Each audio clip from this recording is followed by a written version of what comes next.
और भगवान के छोटे बेटे का नाम क्या है? विवेक। गणेश जी को विवेक ही कहते हैं ना, तो वो विवेक है। अब उनका छोटा बेटा विवेक हो गया, पुरुषार्थ, विवेक, श्रद्धा और विश्वास। तो जिस घर में ये चारों होते हैं ना, उस घर में समता आती है, कभी विषमता नहीं आती। और जिस घर में ये चारों मिल जाएं, वहां अस्थि और प्राप्ति नाम की, गणेश जी की जो पत्नी है, अस्थि और प्राप्ति दो है ना, उनके द्वारा सुख और लाभ नाम के दो संयोगत पुत्रों का जन्म होता है। उस घर में वैवस्वत क्यों नहीं आता? क्योंकि भगवान शंकर के गले में क्या रहता है? सांप रहते हैं ना।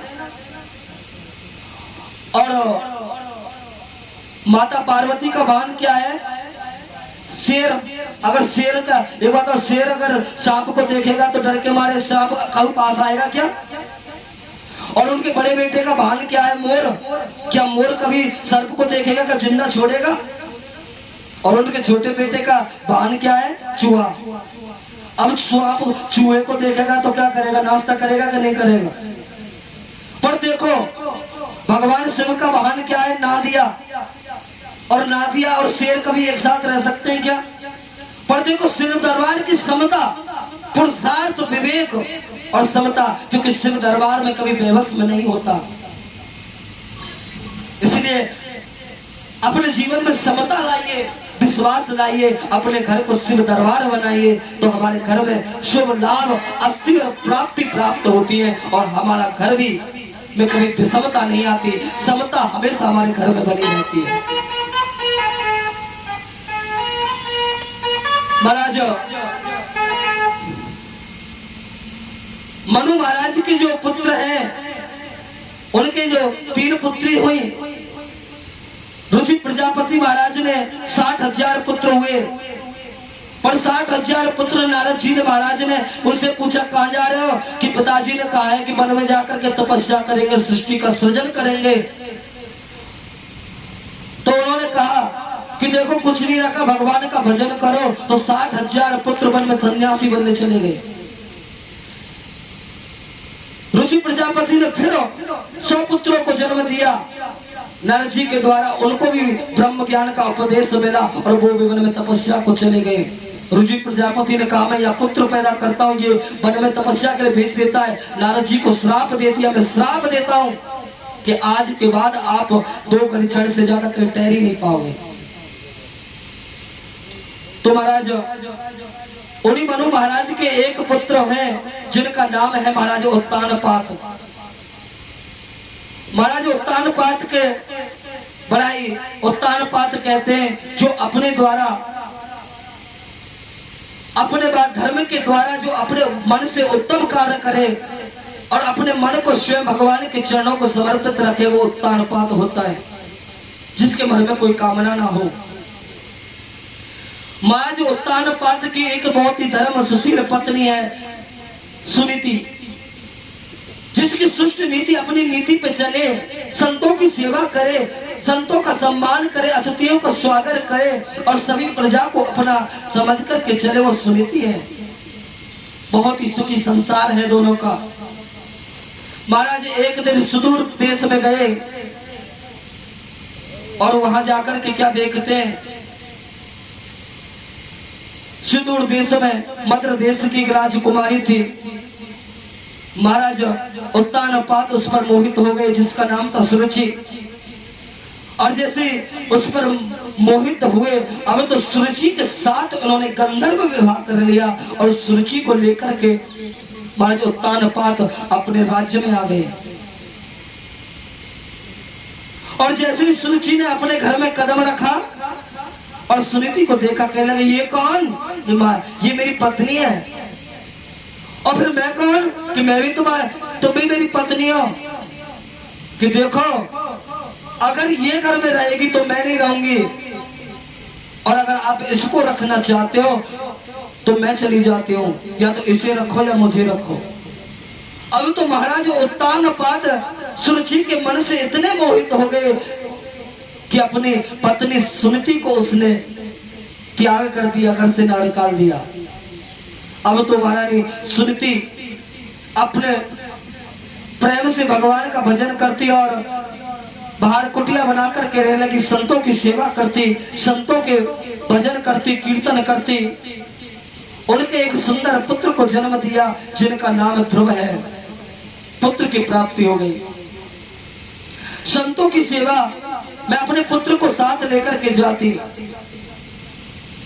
और अपने पुत्र को नए नए संस्कार देती, क्योंकि साधु संतों के साथ रहेगा तो उसमें संस्कार आएंगे। एक दिन संतों ने कहा, देवी तुम हमारी बहुत सेवा करती हो, वरदान मांगो, हम तुम्हें कुछ देना चाहते हैं। श्रुति कहने लगी, महाराज मुझे जीवन में कोई कमी नहीं है। बोले, देखो हम संत हैं, हमारे मन में आया है, कुछ मांगो ना। श्रुति ने कहा, महाराज देना चाहते हो तो एक ही वरदान दे दो। मेरे जो पति है ना उत्तानपाद, उनकी जो दूसरी पत्नी है सुरुचि, उसके कोई पुत्र नहीं है, आप ऐसा करो कि पुत्र हो जाए। कहने लगे, तुम कैसी हो? अरे देवी, जिसके द्वारा तुम्हें घर त्यागना पड़ा, जिसके द्वारा तुम्हें अपना घर छोड़ना पड़ा, तुम उसके लिए पुत्र की कामना करती हो कि महाराज मैं किसी के लिए बुरा क्यों सोचूं? कहते ना कि जोग वियोग भोल फल बंदा और हित अनित मध्यम सब फंदा। ये जो जोग वियोग संयोग है, ये तो सब कर्म का मिला हुआ है। मेरे कर्म ही ऐसे होंगे महाराज जो मुझे यहाँ आना पड़ा। तो संतों के आशीर्वाद से सुरुचि ने भी एक उत्तम नाम के पुत्र को जन्म दिया। अब तो दोनों पुत्र बड़े हो रहे हैं। एक दिन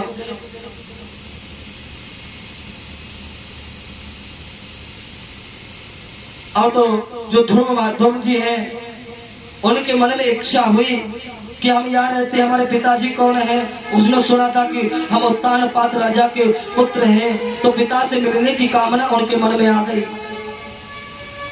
अब तो ध्रुव जी महाराज कि एकदा सुरुचे ही पुत्रम कामो किलालनम उत्तम नारुक्षंतम ध्रुवम राजम मीनाक्षतः। एक दिन उत्तानपाद अपने पुत्र उत्तम को गोद में लेकर के बैठे। ध्रुव जी दौड़े दौड़े गए कि मैं भी पिता की गोदी में बैठूंगा। और जैसे धीरे धीरे पिता की गोदी में जाने को बैठने लगे, उत्तानपाद ने जैसे हाथ बढ़ाया, सुरुचि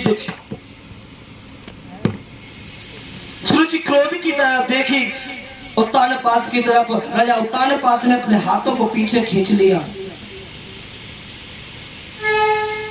अब तो ध्रुव ने कहा कि पिताजी नहीं, माता के डर से खींच लिया तो क्या हुआ, हमारे तो पिता है, हम तो जाकर के बैठेंगे।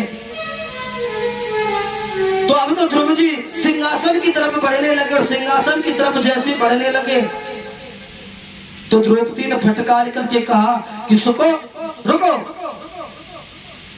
कहां जा रहे हो? कि हमारे पिता है, हम जाकर के उनकी गोदी में बैठेंगे, हमें बैठने का अधिकार है। तो श्रुति कहने लगी, देखो इस गद्दी पर बैठने के लिए पिता होना जरूरी नहीं है, इस गद्दी पर बैठने के लिए माता होना जरूरी है। तुमने मेरे गर्भ से जन्म नहीं लिया है, तुम मेरे पुत्र नहीं हो, तुमने श्रुति के गर्भ से जन्म लिया है, इसलिए तुम इस सिंहासन पर बैठने के अधिकारी नहीं हो। और यह एक बहुत बड़ी बात कह दी सुरुचि ने, जो नहीं कहनी चाहिए थी। उसने कहा कि तपसा राज्य पुरुषम तस्मेवा निग्रहाण में गर्भोत्तम साध्यात्मानम यदि क्षणपाशनम। कि अगर तुम्हें इस गद्दी पर बैठना है तो जाओ वन में जाकर के भगवान की तपस्या करो, और भगवान जब प्रकट होकर के तुमको वरदान देना तो उनसे मांगना कि मुझे ऐसा वरदान दे दो कि मैं माता सुरुचि के गर्भ में जाऊं और मुझे वहां माता सुरुचि के गर्भ से जन्म लेना पड़े। जब तुम जन्म लेकर के आओगे तब इस गद्दी पर बैठने के अधिकारी हो। होरी भगवानी तुम्हारे होरी भगितों पर क्यों जुल्म ढहाए जाते हैं। एक बार बता जा और आकर के क्यों व्यर्थ रुलाए जाते हैं भगवान तुम्हारे भक्तों पर क्यों जुल्म ढहाए जाते हैं भगवान तुम्हारे भक्तों पर क्यों जुल्म बहाए जाते हैं। एक बार बता जा आकर के एक बार बता जा आकर के क्यों व्यर्थ रुलाए जाते हैं। एक बार बता जा भक्तों पे क्यों जुल्म बहाए जाते हैं।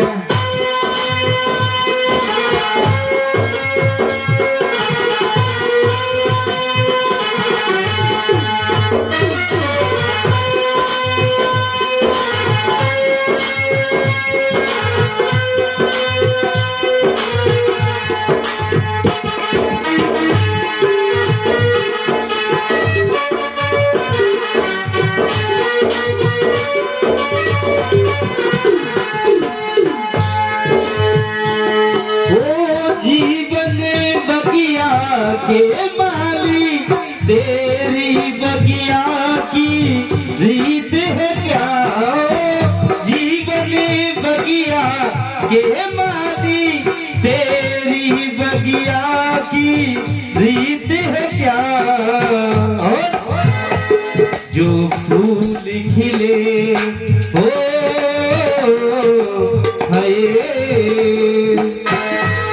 जो फूल खिले जो फूल खिले सहरे के लिए अर्थी पे चढ़ाए जाते हैं भगवान तुम्हारे भक्तों पर क्यों जुल्म ढहाए जाते हैं भगवान तुम्हारे भक्तों पे क्यों जुल्म बहाए जाते हैं।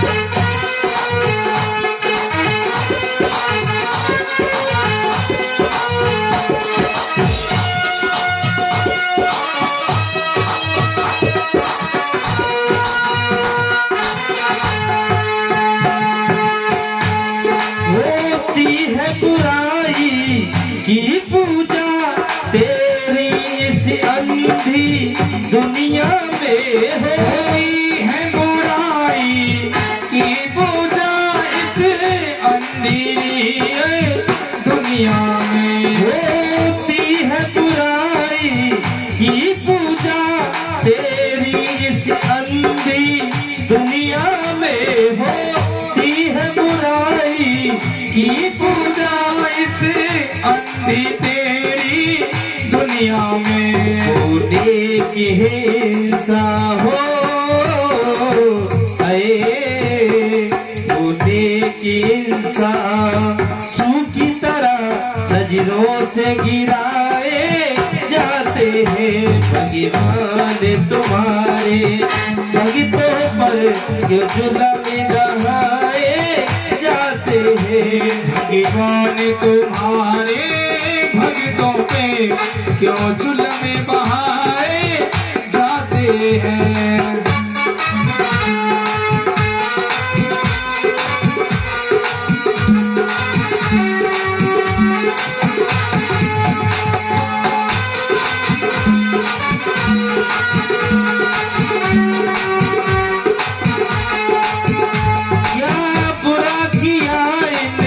भक्तों ने दिन रात तुम्हारा नाम लिया क्या बुरा किया इन्हें भक्तों ने दिन रात तुम्हारा नाम लिया क्या बुरा किया इन्हें भक्तों ने दिन रात तुम्हारा नाम लिया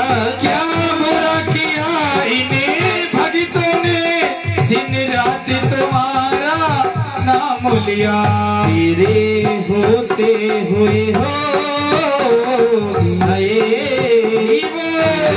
होते हुए फिर भी जिंदा अग्नि में जलाए जाते हैं भगवान तुम्हारे भक्तों पे क्यों जुर्म बहाए जाते हैं एक बार बता जा आकर के एक बार बता जा आकर के क्यों व्यर्थ रुलाए जाते हैं एक बार बता जा आकर के क्यों व्यर्थ रुलाए जाते हैं क्यों व्यर्थ रुलाए जाते हैं क्यों व्यर्थ रुलाए जाते हैं। बोले वृंदावन बिहारी लाल की जय राधा रानी सरकार की जय जय जय श्री राधे जय जय श्री राधे जय श्री राधे श्याम। भगवान सुखदेव कहते हैं राजा परीक्षित देखो सुरजी ने भगवान से भी ऊंचा अपने गर्व को माना कि भगवान की तपस्या करो और तपस्या करके वरदान मांगो कि मेरे गर्भ में आए, क्योंकि भगवान कभी होता है साध्य और साधना। अब साध्य बड़ा होता है साधना, साधना के द्वारा साधन के द्वारा हम साध्य करते हैं, माला होती है माला पे मजर करते हैं, पर माला बड़ी भगवान बड़े, भगवान बड़े माला तो साधन हो गई ना। अब उसने क्या भगवान को तो बना दिया माला और खुद के गर्भ को बना दिया भगवान से भी बड़ा, कि भगवान की पूजा करने के बाद मेरे गर्भ में आना। जो संसार कहता है कि पुनरपि जननम पुनरपि मरणम पुनरपि जनने जननी जठरम, भगवान ऐसा वरदान दे दो कि बार बार मुझे इस जन्म में न आना पड़े, इस जन्म से मुक्ति मिल जाए। वो सुरुचि कह रही है कि भगवान की तपस्या करो फिर मेरे गर्भ में आना। भगवान सुखदेव ने कहा कि देखो राजा परीक्षित, भगवान से बड़ा गर्व को बनाया। ध्रुव जी महाराज ने जैसे सुना सुरुचि के वचनों को, रोते रोते माता सुनीति के पास आए और कहने लगी मैया आज मैं पिता अवतार पाद की गोदी में बैठने के लिए गया, एक बात बताओ ऐसे क्या है उस सुरुचि माता में जो उसने आज तुम्हारा अपमान किया है, उसने तुम्हारा अपमान करने का उसे क्या अधिकार है। उसने अपने गर्व को आपसे श्रेष्ठ बताया, कहती है कि मेरे तुम्हें पिता का गोदी में बैठने का अधिकार तब मिलेगा, तुम मेरे बेटे नहीं हो। मैं वादा करता हूं कि मैं उस श्रुति को छोड़ूंगा नहीं। माता कहती है बेटा किसी के अमंगल की कामना क्यों करो, कि मां मंगलम तद परेषु महात्मम परे तु जना यद दुःखस्यदात्मम सत्यम सुरुच्यमहितम सत्यम भवात्मना दुर्गात्मगायम उदरे गृहीत। अरे बेटा किसी के अमंगल की कामना क्यों करो, सुख दुख तो व्यक्ति को अपने कर्म से मिलते हैं। अरे सुनीति ने तो तुम्हें रास्ता खोल करके दिया है, पर में तपस्या करने जाओ, अपने मन को भगवान में लगाओ। और देखो ऐसी मां होनी भी चाहिए। उसने एक बात और कह दी कि तुम कल जाओ तो अभी चले जाओ, और अभी जाओ, कभी तुम अब जाने की सोचो तो इसी क्षण चले जाओ बेटा, मैं तुम्हें रोकूंगी नहीं, क्योंकि परमात्मा जो है ना वो सबका पिता है। अरे तुम तो सिर्फ उत्तान पाप ने इस पिता की गोदी में बैठना चाहते हो, उसने तो तुम्हें परम पिता की गोदी में बैठने का रास्ता बता दिया। ध्रुव जी कहने लगे माता एक बात बताओ, मैं चला तो जाऊंगा कि भगवान रहते कहाँ हैं, कैसे हैं। कि माता कह रही है कि हरि व्यापक सर्व पात्र समाना, हरि व्यापक शास्त्र समाना, बस प्रगट होए में जाना, प्रेम से होए में जाना। श्री राम जय राम जय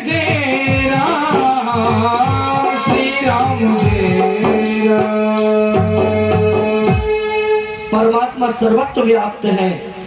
पूछने लगे मैया परमात्मा का वास कहाँ है? कि कौन है गुलशन की जिस गुलशन में रोशन वो नहीं, और कौन है वो गुल जिसमें उस परमात्मा की खुशबू नहीं। हर परमात्मा सर्वत्र है बेटा, तुम जहाँ देखो वही परमात्मा है। अब तो ध्रुव जी की निष्ठा बन गई, वन में तपस्या करने जा रहे हैं, पर देखो निष्ठा तो है, पर जब तक गुरु नहीं बनाओगे तो गुरु के बिना ज्ञान कैसे मिलेगा? गुरु के बिना ज्ञान नहीं होता है कि गुरु बिन भव निद तरही न कोई, और जो विरंच शंकर सम होई। अब शंकर के भगवान शंकर के समान ज्ञानी भी होना, तो उसका अगर गुरु से ज्ञान नहीं मिल सकता तो वो भी भव से नहीं तार सकता। कि गुरु किसे कहते हैं? गु होता है, गु माने अंधकार और रू माने प्रकाश। जो हमारे अंधकार रूपी जीवन में प्रकाश भरते वो गुरु, तो गुरु तो जीवन में होना ही चाहिए। अब गुरु जी को ध्रुव जी को माता ने रास्ता तो बताया, पर जाए कैसे, ज्ञान कैसे मिले? तो कहते हैं ना कि नारदो भगवत देव दर्शनम, नारद जी के मन में के जगत गुरु है ना वो, तो नारद जी के मन में आ गया छोटा सा बालक संकट को लेके जा रहा है, क्यों ना मैं गुरु बन के चल दूं। तो नारद जी आगे श्रीमन नारायण नारायण करते हुए, बेटा कहाँ जा रहे हो? ध्रुव जी कहने लगे हम भगवान की तपस्या के लिए जा रहे हैं। भगवान नारद जी परीक्षा ले रहे हैं कि भगवान जंगल में रहते हैं, किसने कहा? वहां तो शेर भालू रहते हैं। अरे जाओगे नाश्ता कर जाएंगे तुम्हारा। कहने लगे तुम झूठ बोलते हो। क्यों? कि माता ने कहा है कि भगवान वन में रहते हैं, और माता कभी झूठ नहीं बोलती। नारद जी कहने लगे पहली चीज ही इसकी पक्की है, यानी भक्त पक्का है। दूसरे भगवान बोले देखो, नारद जी कहने लगे अगर भगवान वन में रहते हैं, एक बात बताओ कितनी बार खाना खाते हो? कि देखो मैं 2 बार भी खाता हूँ, 3 बार भी खाता हूँ, जब माँ गोदी में बिठा करके खिलाती है ना तब खाता हूँ। नारद जी बोले वन में का माता रखी है, भूख लगेगी तो क्या खाओगे, और खाना कहाँ से मिलेगा? वन में कौन सा खाना रखा है? तो ध्रुव जी बोले कि जब दांत लाए तब दूध दियो, अब दांत दिए कछु और देगो। परमात्मा ने जब शरीर दिया है और जब दांत नहीं थे तो माता का दूध दिया था ना पीने के लिए, अब परमात्मा ने दांत दिए, माता कहती है कि खाने के लिए भी देगा। नारद जी कहने लगे भक्त पक्का है, पर ध्रुव जी ने बोल दिया आप नारद जी नहीं हो, आप तो ढोंगी हो। क्यों? कि माता कहती है कि जिसको एक बार नारद मिल जाए उसे परमात्मा मिलते ही कन्फर्म है। अब नारद जी की आंखों में आंसू आ गए, ध्रुव जी को कंठ से लगा लिया, बेटा तुम्हारा विश्वास पक्का है तो वन में यमुना जी के वृंदावन यमुना जी के किनारे चले जाओ, तुम्हें भगवान से मिलने से कोई नहीं रोक सकता। मैं तुम्हें एक मंत्र बताता हूँ। अब नारद जी ने एक ध्रुव जी महाराज को गुरु मंत्र दे दिया कि तुम जाकर के ओम नमो भगवते वासुदेवाय इस मंत्र का स्मरण करना, परमात्मा मिलेंगे। अब तो ध्रुव जी यमुना जी के किनारे आ गए और आकर के बैठ गए और भगवान का जाप चल रहा है। कित्रारांतित्रारांतम प्राप्ते कांचन वर्धनम आत्मा वसंत्यमाशभ्यम निसध्यात्मयभ्यः। अखंड भगवान का जाप चल रहा। जाप करते करते करते करते ध्रुव जी को 3 महीने व्यतीत हो गए। अन्न जल पानी, पहले पहले थोड़ा फल खाते थे, धीरे धीरे वो भी खाना छोड़ दिया। 4थे महीने में फल भी खाना छोड़ दिया, सिर्फ जल का पान कर रहे हैं। और धीरे धीरे 5वें महीने में और उन्होंने जल पान करना भी छोड़ दिया, सिर्फ वायु का आहार कर रहे हैं। और धीरे धीरे ध्रुव जी को जब 6वां महीना आ गया तो ध्रुव जी ने वायु का पान करना भी छोड़ दिया। अब ध्रुव जी के हृदय में तो परमात्मा बैठे ना, अब परमात्मा में सारा संसार व्याप्त है।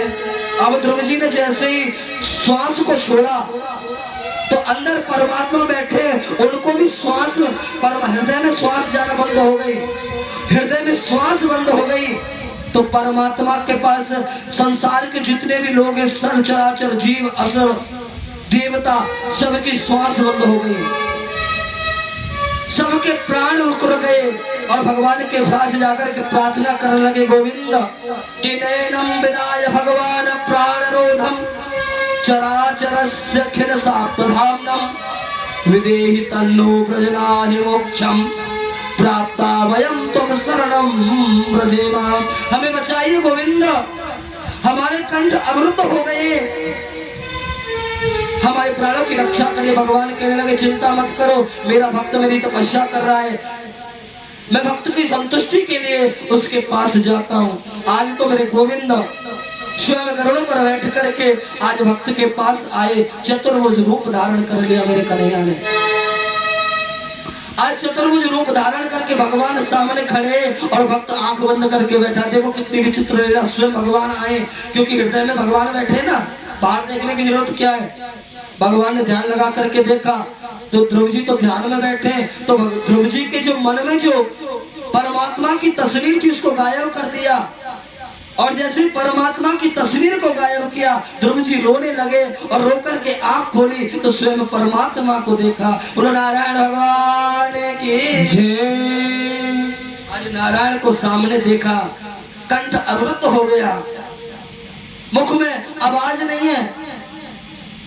भगवान की स्तुति गाना चाहते पर गा नहीं सकते, क्योंकि 5 वर्ष का बालक स्तुति जानता नहीं, क्या गाए। पर कहते हैं परमात्मा कृपा करते मूकम करोति वाचालम पंगम लगते गिरम यत कृपा तमहम वंदे परमानंद माधवम। भगवान जब कृपा करते ना तो परमात्मा को जाना जा सकता है। आज भगवान ने जैसे शंख छुमाया ध्रुव जी के गान से, आज ध्रुव जी को वेद वेदांत का ज्ञान हो गया और भगवान की प्रार्थना करने लगे। भगवान की स्तुति, बड़ी सुंदर स्तुति गाई। किस्रोयंत प्रवसंत माम विचम्मया प्रथम न संजीवयतम खिल शक्तिधर सुधाम यानस्य हरदम शरणम श्रवंतम गायत्र प्रणायन्तम भगवत प्रसायतुभ्यम। हे भगवान, हे गोविंद, आपने सबसे बड़ी प्रीति तो मुझ पर ये की है कि आज मुझे दर्शन दिए। भगवान मैं धन्य हो गया आपके दर्शन करके। भगवान कहने लगे वरदान मांगो, क्या चाहते हो। कहने लगा गोविंद मुझे कुछ नहीं चाहिए, वरदान देना चाहते हो तो एक ही दे दो, आपके चरणों की प्रीति मिले। भगवान देख कहने लगे देखो प्रीति मांग रहा है छोटा सा बच्चा। आया था पिताजी की गोदी में बैठूंगा, माता को बैठ करके दिखाऊंगा और यहाँ करके सब भूल गया। अब देखो जिसको परमात्मा मिल गए क्या उसे संसार की कामना होगी। लागी लगनी मत तोड़ना, लागी लगनी मत तोड़ना। हरि जी मेरी, प्यारे जी मेरी, हरि जी मेरी लागी लगनी मत तोड़ना। हरि जी मेरी लागी लगनी मत तोड़ना, लागी लगनी मत तोड़ना, लागी लगनी मत तोड़ना। ठाकुर जी मेरी, प्रभु जी मेरी लागी लगनी मत तोड़ना। हरि जी मोरी लागी लगनी मत तोड़ना।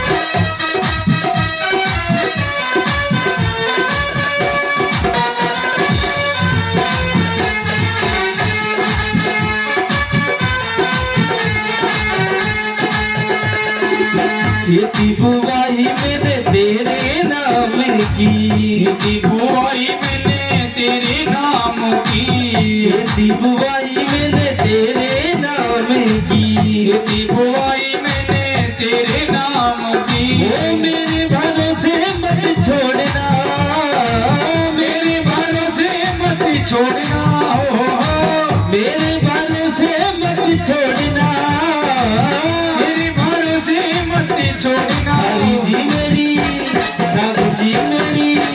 प्रभु जी मेरी लागी लगन मत तोड़ना, प्रभु जी मेरी लागी लगन मत तोड़ना।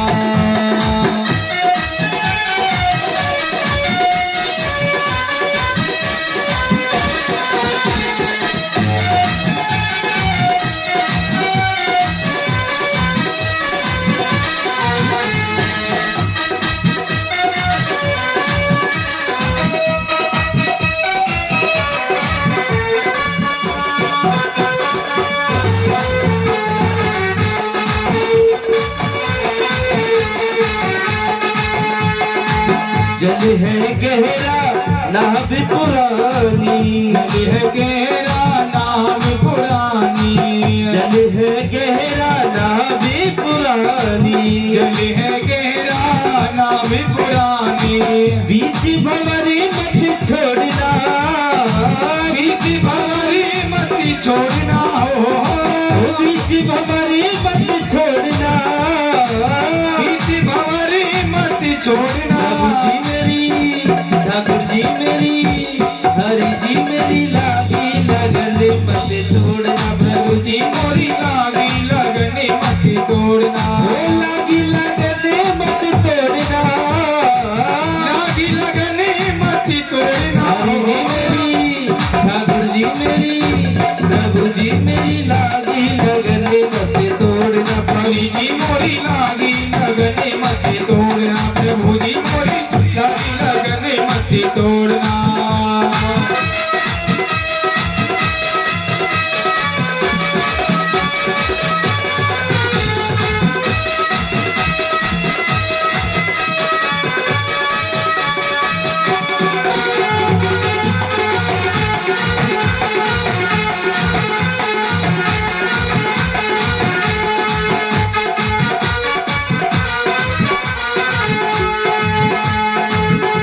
मेरा सेठ है तू ही साहूकार है, तू ही मेरा सेठ है तू ही साहूकार है, तू ही मेरा सेठ है तू ही साहूकार है, तू ही मेरा सेठ है तू ही साहूकार है। ब्याज पे ब्याज मत जोड़ना, ब्याज पे ब्याज मत जोड़ना, हो ब्याज पे ब्याज मत जोड़ना, ब्याज पे ब्याज मत जोड़ना। हरि जी मेरी जय, ठाकुर जी मेरी जय, प्रभु जी मेरी लागी लगन मत तोड़ना, हरि जी मोरी लागी लगन मत तोड़ना, गुरु जी मेरी लागी लगन मत तोड़ना, लागी लगन मत तोड़ना, लागी लगन मत तोड़ना, लागी लगन मत तोड़ना, लागी लगन मत तोड़ना। प्रभु जी मेरी, ठाकुर जी मेरी, हरि जी मेरी लागी लगन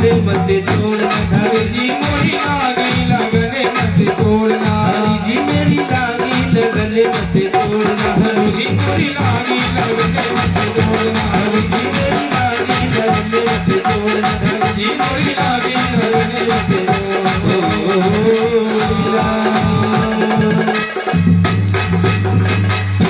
बोले वृंदावन बिहारी लाल की जय। भगवान ने ध्रुव जी को आदेश दिया कि बेटा तुम अपने राज्य में जाओ और वहां जाकर के तुम अपनी प्रजा का पालन करो, और जब तुम्हें समय आएगा तो तुम मेरे परम धाम को आ जाओ। आज भगवान की बात मान करके ध्रुव जी महाराज अपने राज्य में आ गए। राजा उत्तानपाद ने अपने पुत्र को अंक में भर लिया। माता सुरुचि ने ध्रुव जी से क्षमा याचना करने लगी। ध्रुव जी कहने लगे, मैया तुमने मुझे, ये तो मेरा सौभाग्य है कि तुमने मुझे वन में भगवान की तपस्या करने जाने का लिए कहा। तुम मेरी प्रथम गुरु हो। अगर आप नहीं कहती तो वन में जाकर के मैं तपस्या कैसे करता। आज सुनीति माता के जाकर के रोने लगे। राजा उत्तानपाद ध्रुव जी को राजगद्दी पर बिठा करके वन में तपस्या को चले गए। ध्रुव महाराज ने 50,000 वर्ष तक पृथ्वी पर राज्य किया और अंतिम समय भगवान के अपने ध्यान को लगा दिया और भगवान के स्वर्ग से विमान आया। भगवान के श्री राम पार्षद आए और जैसे ही ध्रुव जी जाने लगे तो उसी समय माता जी आ गई। एक माता जी आकर के कह रही कहाँ जा रहे हो? कि स्वर्ग जा रहे हैं, कि हमसे मिले बिना नहीं जा सकते। वो थी मृत्यु देवी, कि जो जाता है ना वो ससुराल नहीं जाता, बिना मरे हुए नहीं जा सकते, आपको पहले मरना पड़ेगा। तो ध्रुव जी पार्षदों की तरफ देखने लगे, क्या कहती है? तो पार्षद कहने लगे कोई बात नहीं, इससे कहो कि नीचे झुक जाओ माता जी। ध्रुव जी बोले माता जी थोड़ा झुकना। और जैसे मृत्यु देवी झुकी, मृत्यु के सिर पर पैर रख करके ध्रुव जी और विमान में बैठ गए। ये भगवान की सृष्टि का प्रथम ऐसा पात्र है जो शरीर से स्वर्ग गया है, वरना जो आता है उसको मरना पड़ता है। स्वयं भगवान भी पृथ्वी पर आए ना, तो जिस रूप को दिया उसके वो भी नहीं गए, उसको त्याग करके गए। पर ध्रुव जी ऐसे हैं जो सशरीर गए और भगवान ने उनको एक बड़ा ही सुंदर लोक बनाया है जो सप्त लोकों से ऊपर है, ध्रुव लोक। ध्रुव तारा जहाँ चमकता है। आज ध्रुव जी की माता को भी मुक्ति मिली। भगवान सुखदेव कहते हैं राजन, गुरु का अपमान जो करता है ना उसका साथ तो परमात्मा भी नहीं देते। एक दिन राजा इंद्र ने अपनी बड़ी सभा में अपने अप्सराओं के साथ नृत्य देख रहे हैं और उस समय गुरु विश्वामित्र आए, उनको आदर सत्कार नहीं किया तो गुरु जी वहां से क्रोध होकर के चले गए, तो लक्ष्मी से भ्रष्ट हो गए। और जैसे लक्ष्मी से भ्रष्ट हुए तो राक्षसों ने आक्रमण कर दिया स्वर्ग पर और स्वर्ग छीन लिया। अब तो देवता त्राहिमाम भटकने लगे।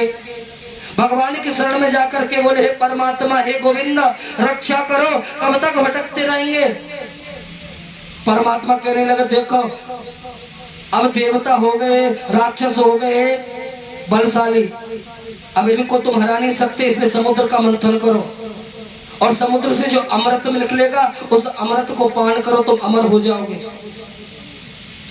अब तो देवता अकेले तो समुद्र का मंथन नहीं कर सकते थे, इसलिए राक्षसों को मनाया गया। भगवान की आज्ञा से शुक्राचार्य को गुरु से कहा गया, शुक्राचार्य ने राक्षसों से कहा देखो अमृत मिलेगा, देवता लोग तो वैसे ही निर्बल हैं, इनसे अमृत छीन कर हम पान कर लेंगे, राक्षस अमर हो जाएंगे। अब तो दोनों देवता और राक्षस दोनों मिलकर के समुद्र का मंथन करने लगे। मद्राचल पर्वत को लाया गया और वासुकी नाग की मथनी बनाई गई और उससे समुद्र मंथन हो रहा है।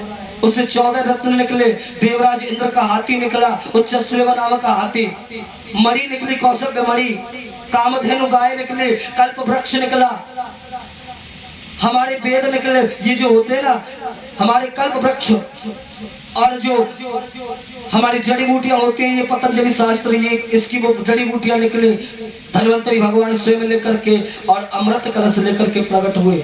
माता लक्ष्मी जी भी प्रकट हुई जो भगवान को वरण कराए गए। स्वयं भगवान नारायण का विवाह लक्ष्मी जी के साथ हुआ, क्योंकि लक्ष्मी जी का विवाह भगवान नारायण के अलावा किसी से नहीं होता।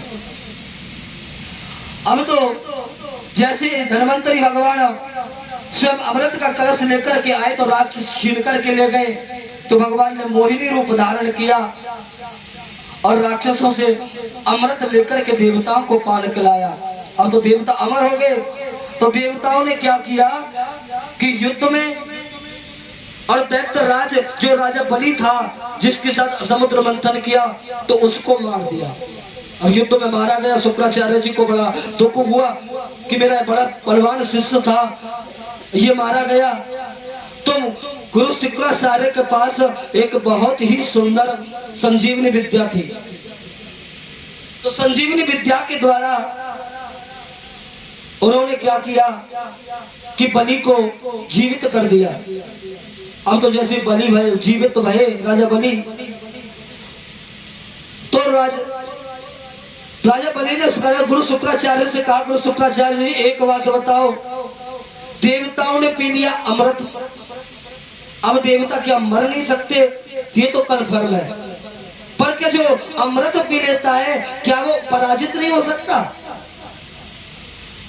गुरु कहने लगे राजन एक बात बताऊं, अमृत पीने से व्यक्ति के जो कई पुण्य क्षय हो जाते हैं ना तो वो भी निर्बल हो जाता है। अमृत पीने वाला कोई सदा नहीं रहता, परंतु जिसके पास पुण्यों का उदय होता है ना वो सर्वश्रेष्ठ होता है। तो गुरु शुक्राचार्य ने राजा बलि के द्वारा और एक बहुत ही बड़ा और एक विजय यज्ञ कराया गया। और उस विजय यज्ञ में राजा बलि के द्वारा ब्राह्मणों की बड़ी सेवा की गई, संतों की सेवा की गई। तो स्वयं सूर्य भगवान ने इस विश्वजीत यज्ञ में प्रकट होकर के एक सुंदर रथ दिया, दिव्य कवच दिए, और ऋषियों ने आकर के आशीर्वाद दिया कि अथारोहम रथम दिव्यम भ्रागुदत्य महारथा स्वस्त्रधरो न संरुध्यम धनवेखन दुदतयते। गुरु शुक्राचार्य के आदेश पर राजा बलि ने अपनी सेना को तैयार किया और सेना को तैयार करके स्वर्ग पर चढ़ाई कर दी। अब तो जब राजा बलि ने स्वर्ग पर चढ़ाई करी तो इंद्र कुछ देर तो युद्ध में टिका, परंतु जो दिव्य राजा बलि को जो चक्र मिले थे, धनुष कवच मिला था, रथ मिला था, उसका आरूढ़ था, और सबसे बड़ा था ऋषियों का आशीर्वाद। उसके द्वारा राजा बलि बलि हो गया और देवता लोगों को उसने परास्त कर दिया। अब देवता लोग परास्त हो गए, गिर कंदराओं में जाकर के छुप गए और अपना जीवन यापन करने लगे। इंद्र छुप करके अपना जीवन यापन कर रहे हैं। पर देखो एक बात तो है, पुत्र के जीवन में कभी दुख आए तो माता कभी दुख उसके कष्ट नहीं सहन कर सकती। अब तो जो देवता आदित्य देवताओं की जो माता है अदिति, उसके मन में बड़ा दुख हुआ और अपने पति कश्यप जी से कहने लगी, देखो आजकल कश्यप महाराज ने देखा कि अदिति जो है वो बहुत दुखी रहती है, तो कहने लगी, देखो आजकल तो भजन में नहीं आती हो, ना माला जपती हो, क्या बात है, तुम्हारे मन में दुख क्यों है? तुम्हारी माला छूट गई, भजन छूट गया। कश्यप महाराज ने पूछा, सब ठीक तो है ना देवी, आपके जीवन में क्या कोई कष्ट है? तो कहने लगी, महाराज मुझे मेरे जीवन में कष्ट नहीं है, पर सबसे बड़ा कष्ट तो ये है कि मेरे पुत्र आज दर दर की ठोकर खा रहे, गिरे कंदराओं में छुपे हुए। बलि ने मेरे पुत्रों से अपना उनका सब कुछ छीन लिया। आप कोई ऐसा उपाय बताओ ना, मेरे पुत्रों को उनका राज्य वापस मिल जाए। मैं ये नहीं चाहती, मेरी कोई ऐसी कामना नहीं है कि राजा बलि मारा जाए, मैं ऐसी कामना करती नहीं हूँ। क्योंकि देखो दो बहन है, अदिति और अदिति, एक का मन द्वेष से भरा है और एक का मन प्रेम से भरा है। उसने कहा, मेरी कामना नहीं है राजा बलि कभी दुख ना पाए, पर मेरी कामना तो है कि मेरे पुत्र भी दुखी ना रहे। महाराज कश्यप जी समझा रहे हैं, देखो ये जो तुम कह रही हो ना, कौन किसका पुत्र, ये संसार मोह माया है, जो कर्म से सबको फल मिलता है, जो जैसा कर्म करता है ऐसा फल मिलता है। तुम क्यों दुख पाते हो? तुम अपने मन को दुख मत करो। तो दिव्यति बोली, आप माता नहीं हो ना, आप पिता हो, माता के दर्द को आप नहीं समझ सकते। पुत्र के जीवन में दुख आए, माता कैसे खुश रह सकती है? आप मुझे कोई ऐसा उपाय बताओ कि देखो कोई ऐसा उपाय हो जाए, भगवान प्रसन्न हो जाए और मेरे पुत्रों को राज्य दे दे, ना किसी की मृत्यु हो, ना किसी का कोई कष्ट हो। आज कश्यप जी कहने लगे, देखो अगर तुम्हारी इतनी भावना है तो मैं मना नहीं करूंगा। मैं तुमको एक व्रत बताता हूँ, एक पंचवन व्रत है फागुन शुक्ल के, इस व्रत को किया जाता है। प्रियव्रत नामक का ये प्रतिपदा के बाद जो त्रयोदशी आती है, इसमें इस व्रत को करते हैं। ये भगवान नारायण का बहुत ही सुंदर व्रत है। इस व्रत को करने से स्वयं जो भगवान नारायण स्वयं जो भी मनोकामना होती है उस मनोकामना को पूर्ति करते हैं। अगर तुम यही चाहती हो तो इस व्रत को करो। तो माता अदिति ने और उसी दिन से इस प्रियव्रत नामक के व्रत को किया और बड़ी निष्ठा और भावना से वो व्रत कर रही है।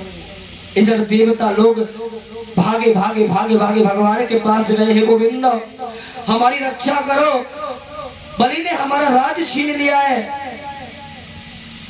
और बलि हम अब गर्दन की ठोकर खा रहे, गोविंद हम आप हमें बचाओ। राजा बलि ने सब स्वर्ग पर कब्जा कर लिया। भगवान बोले देखो तुम्हारे जीवन में संकट आया है, पर एक बात याद रखो देवताओं, राजा बलि पर हो गई है ब्राह्मण गौ और संतों की सेवा का उन्होंने किए, तो इनकी कृपा हो गई है। और जिस पर इस तीनों की कृपा हो जाए ना, उस पर तो भगवान होकर के भी मैं कोई मदद नहीं कर सकता। अगर मैं स्वयं भी बलि से युद्ध करने जाऊंगा ना, तो मैं भी परास्त हो जाऊंगा, क्योंकि संत ब्राह्मण और गौ जो होती है ना, इनकी जो कृपा हो जाए वो सबसे बड़ी कृपा है। पर तुम चिंता मत करो, माता अदिति ने व्रत किया, मनोकामना कर रही है, मैं पुत्र रूप में इनके घर जन्म लेकर के आऊंगा और मैं तुम्हारी इस विपदा को दूर करूंगा राजा बलि के यहाँ जाकर के, और मैं उससे राज लेकर के मैं तुम्हें वापस कर दूंगा, ये मेरा वचन है। पर युद्ध तो मैं भी नहीं कर सकता। अब देखो माता अदिति ने व्रत किया, व्रत पूर्ण हुआ परायण, तो भगवान ने चतुर्भुज रूप धारण करके माता अदिति को दर्शन दिए। माता अदिति ने बड़ी सुंदर भगवान की स्तुति की कि यज्ञेश यज्ञम पुरुषम च तीर्थपाद तीर्थाश्रवम श्रवणम मंगलनामम आपन्न लोकम ब्रजनाम समोधरावा सबम कपालेश भगवान दीननाथम। हे गोविंद, कोई ऐसा आप मैं बहुत बड़ी कृपा की जो मेरी भक्ति से प्रसन्न होकर आप प्रकट हुए, मैं धन्य हो गई। भगवान कहने लगे मैया क्या वरदान मांगती हो मांगो। कि भगवान आप मेरे पुत्र रूप में मेरे घर जन्म लो और मेरे पुत्रों पर जो संकट आया है उस संकट से मेरे पुत्रों को उबार दो। भगवान कहने लगे माता आपने बड़ी श्रद्धा निष्ठा से मेरी भक्ति की है, आपके विश्वास जो मुझ पर किया है मैं उसे जरूर पूरा करूंगा। मैं आपके घर पुत्र बनकर के आऊंगा। मैं जानता हूं माताओं का समय हो गया जाने का, पर कोई बात नहीं, जल्दी 10 मिनट और है, फिर उसके बाद आरती करेंगे।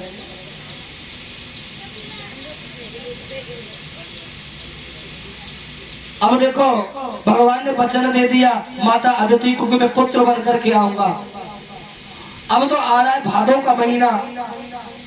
ये भादों का महीना है, बड़ा ही सुंदर होता है, क्योंकि इसी महीने में हमारी राधा रानी का अवतार हुआ, इसी में भगवान कन्हैया का अवतार हुआ, इसी भादों के महीने में बलराम जी का अवतार हुआ। ऐसे भादों का महीना बड़ा सुंदर है। और भादों के महीने में ही भगवान सुखदेव ने राजा परीक्षित को श्रीमद् भागवत कथा सुनाई थी।